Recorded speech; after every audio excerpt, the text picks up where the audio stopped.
সবার জন্য গ্রহণযোগ্য করতে শ্রম আইনে সংশোধন আনা হচ্ছে বলে জানিয়েছেন আইনমন্ত্রী আনিসুল হক। সচিবালয়ে শ্রম আইনে আন্তর্জাতিক শ্রম সংস্থা ILOর প্রতিনিধিদের সাথে 3 দিনের ধারাবাহিক বৈঠক শেষে এই কথা জানান তিনি। মন্ত্রী বলেন, আইন সংশোধনে বাংলাদেশ সরকারের উদ্যোগে সন্তোষ প্রকাশ করেছে ILO। শ্রমিক সংগঠন করার ক্ষেত্রে 10% শ্রমিকের সম্মতির ব্যাপারে সুপারিশ থাকলেও 15% সম্মতি নেয়ার বাংলাদেশ সরকারের সিদ্ধান্তকে স্বাগত জানিয়েছে ILO প্রতিনিধিরা। তাদের বেশ কিছু সুপারিশ নিয়ে নীতি নির্ধারণের পর্যায়ে আলোচনা করা হবে বলেও জানান আইনমন্ত্রী।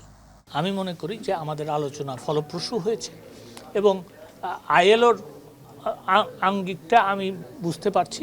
তাদের কমিটি অফ এক্সপার্টস আমাদের আইনটা পড়েছেন, দেখেছেন এবং সেইখানে কিছু ইন্টারন্যাশনাল স্ট্যান্ডার্ডসের ব্যাপারে তারা রিকমেন্ডেশন দিয়েছেন। আর আমাদের পক্ষ থেকে আমি বলবো যে দেখেন, আমাদের আইনটা আমরা বাংলাদেশের বাস্তবতায় বাংলাদেশের শ্রমিক অধিকার এবং জাতির পিতা বঙ্গবন্ধু শেখ মুজিবুর রহমান যেভাবে শ্রমিক অধিকার বাস্তবায়ন করতে চেয়েছিলেন, প্রতিষ্ঠা করতে চেয়েছিলেন এবং রক্ষা করতে চেয়েছিলেন, সেইভাবেই করা হয়েছে।